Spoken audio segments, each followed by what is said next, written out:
It's a great privilege and honour to have Joe with us this morning. Joe, of course, has recently been involved in a very important conference. Would you like to tell us a little bit about that conference, Joe? Yes, well, as you mentioned earlier, it was held just a few days ago, and it's been in preparation for well over a year.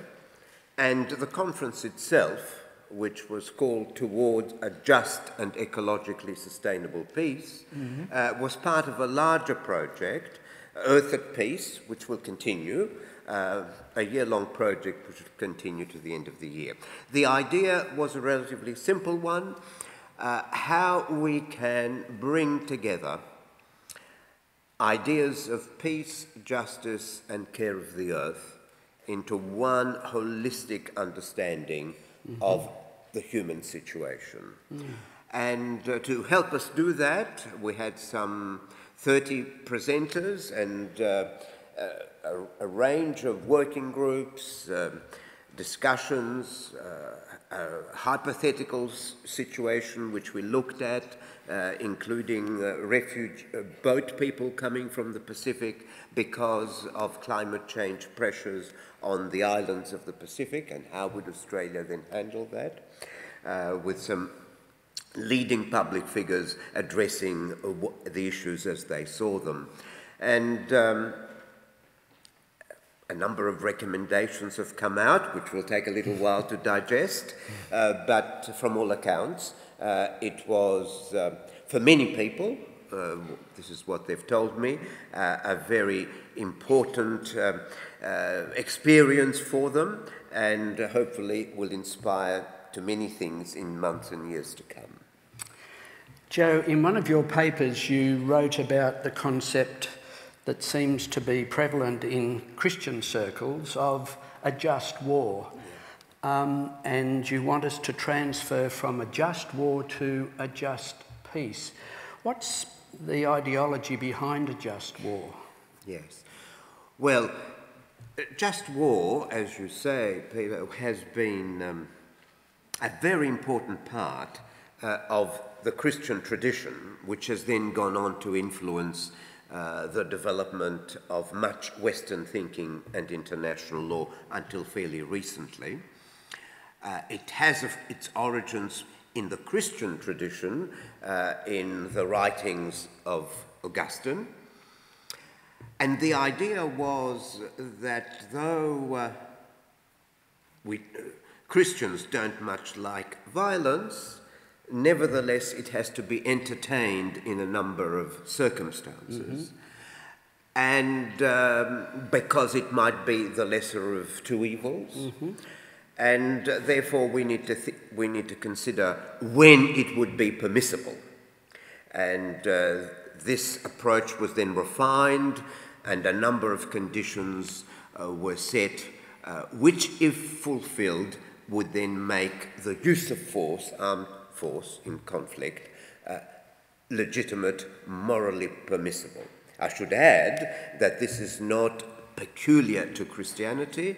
Islam has had pretty well the same approach. Violence, not a good thing generally, but there are circumstances in which it is proper and appropriate, perhaps even necessary. So when we transfer that concept to a sustainable peace, how do we do that?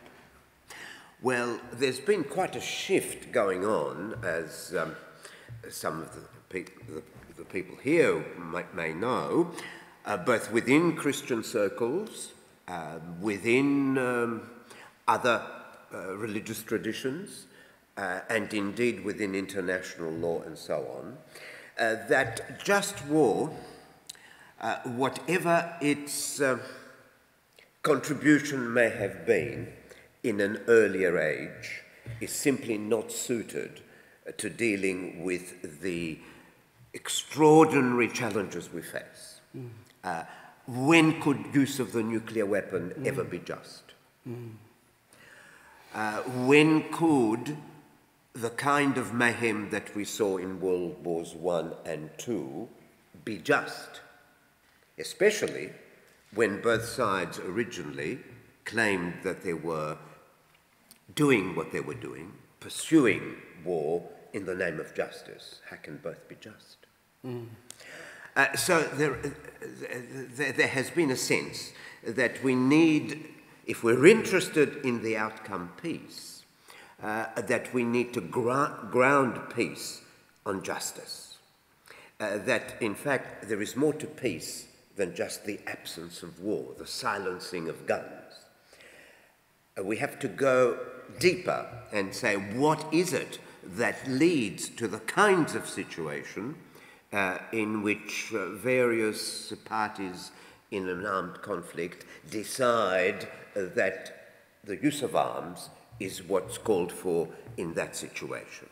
In other words, most conflicts arise out of various situations of injustice, discrimination, grievance, which then gets translated into the use of war. So there can't be peace unless we are attentive to the needs for justice, the poor, the marginalized, the oppressed, the discriminated. And to do that leads us to look at prevention of conflict, armed conflict, and not just how to handle it once it is upon us, when it is far too late to do anything that's constructive. And both the World Council of Churches, if we're thinking of the Christian world, have moved significantly in this direction, as has the Catholic Church at the highest level. Just to give you one little example, in April of 2016, a major conference was called by the Pontifical Council for Justice and Peace. Some 90 or 100 theologians, philosophers, and others actively engaged in the work for justice and peace in different parts of the Catholic world, met and made a unanimous recommendation to Pope Francis that the Church officially ditch its commitment to just war principles and take up the principles of just peace. And already Francis has made very positive has given very positive signs that is his wish, that he would like us to, would like the Church to move in that direction. So there are positive signs happening that this is exactly the direction in which we would like to move. Now, you use the word sustainable, which is what we did in the conference, and the way I've just put it, while it would be a step in the right direction, we feel it doesn't go yet far enough, hence the need for another step. And that is to say that unless justice and peace are grounded in concern for the earth, for Mother Earth, then there is bound to be all kinds of destructiveness and injustice arising from that, which in turn will lead to conflict as well. So unless we deal with the great ecological challenges we now face, we're going to find a conflict. I mentioned a moment ago the problem of refugees, and we know that in addition to the refugees who are currently being people displaced because of war and persecution, there is an increasing number as we speak who are being displaced because of environmental breakdown. And the very real possibility, the example I mentioned, is that the peoples of the Pacific, meaning the South Pacific and the further along the Pacific Ocean, that these islands are being affected as we speak in a very serious way by rising sea levels and tsunami and other extreme events. So the likelihood is that unless that is brought under some kind of control, then we're going to have massive displacement in this part of the world, adding to the burdens of the world's already 65 or 68 million displaced people around the world. Yes, Yeah. Which then leads to the kinds of polarisation in countries like Germany, France, and not least Australia. What do you do with these people leaving their countries because life has become unbearable there and seeking refuge somewhere else? Joe, this morning as I was driving up for this service, I listened to an address by Dr. Helen Caldicott, the nuclear armament person and protester, and she mentioned the fact that there are still 7,000 nuclear warheads in our world. Does that nuclear umbrella concern us, you think? Well, very much so. I take it you mean Australia, right? Yes. Well, there are two things that I think may be useful to say in response to that question. First, for the last 20 years or so, much of the world has been living in a fool's paradise. And that's the result of the end of the Cold War and the euphoria that followed it in the, let's say, the first 10 years. It's already more than 30 years, 3 decades, more than that, since the end of the Cold War.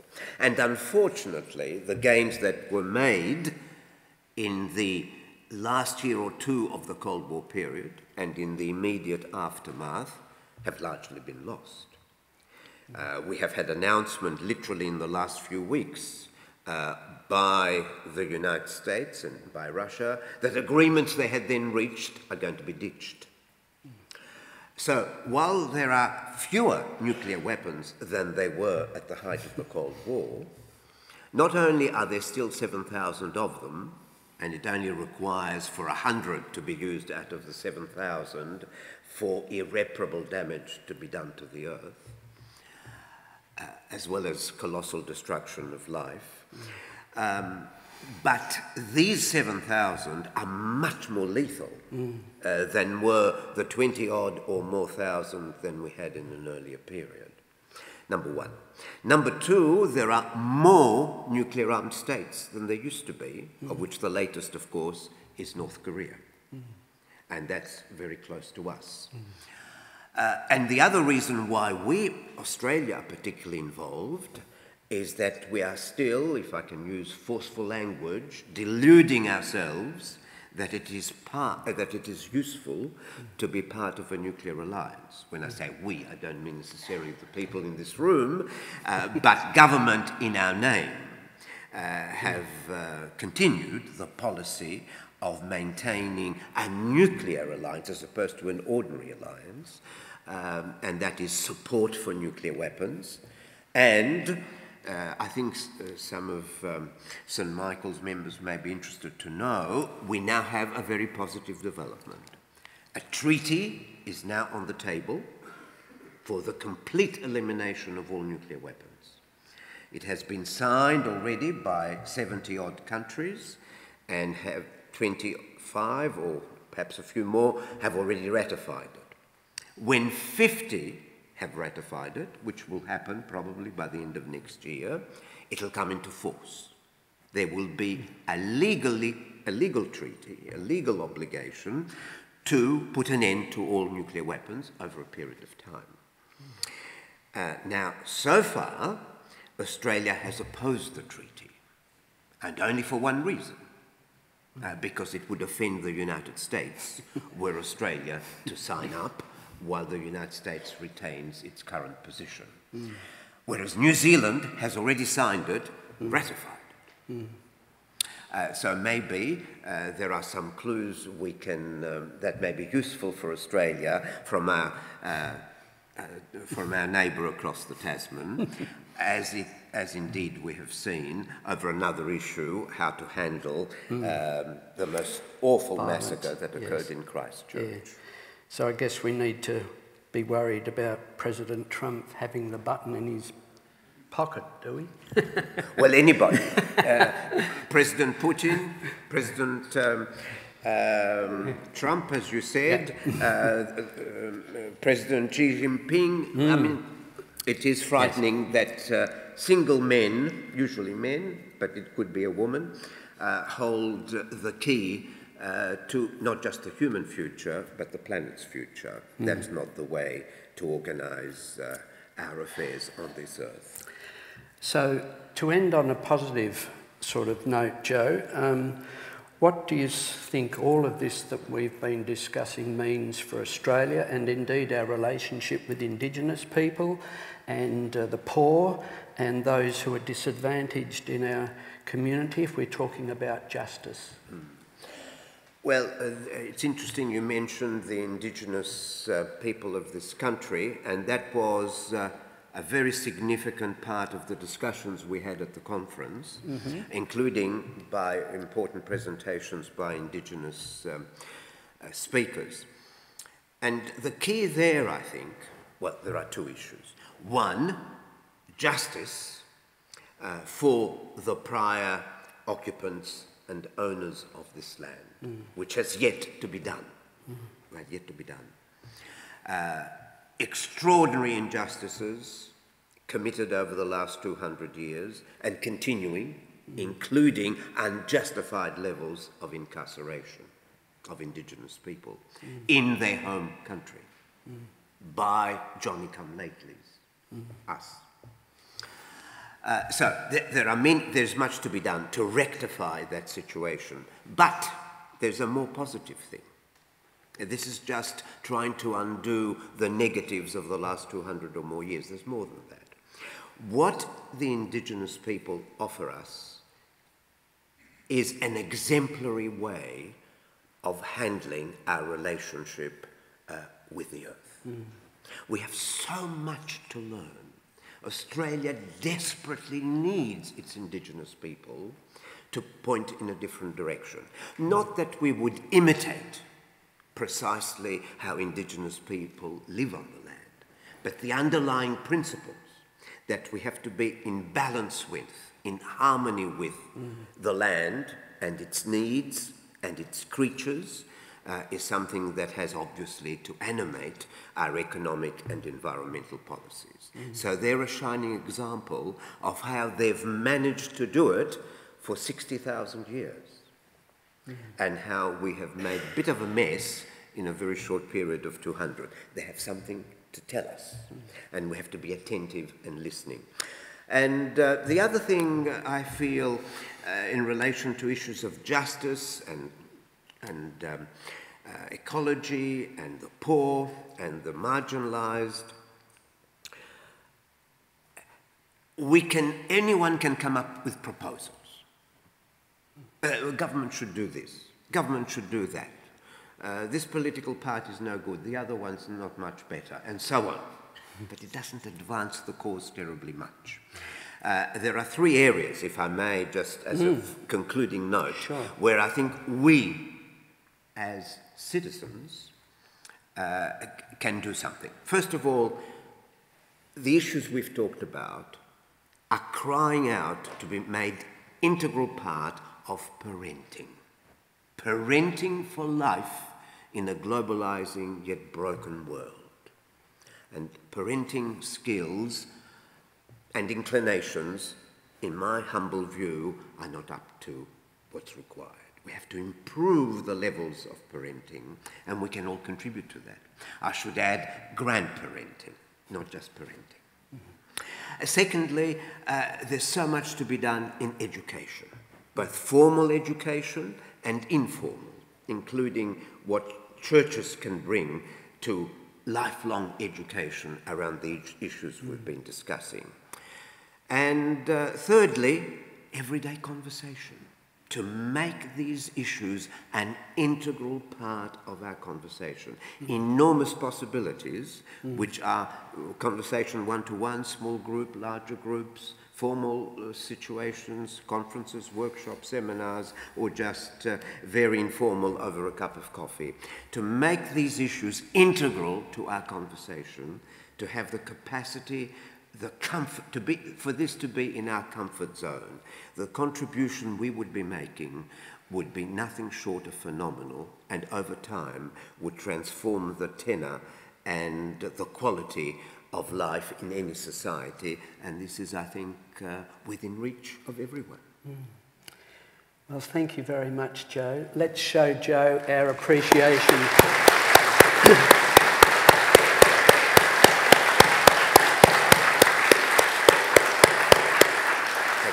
So, thank you very much. I'm sure that what Joe has said resonates with all of us here. We know that issues of climate change and ecology and all of those things we can have different opinions about, but if we're really concerned about justice and peace in our world, then I think that is something that can unite us all as we work towards those goals. Our blessing. This is the prayer for peace from 1981. Lead us from death to life, from falsehood to truth. Lead us from despair to hope, from fear to trust. Lead us from hate to love, from war to peace. And let peace, shalom, fill our hearts, our world, and our universe. Amen.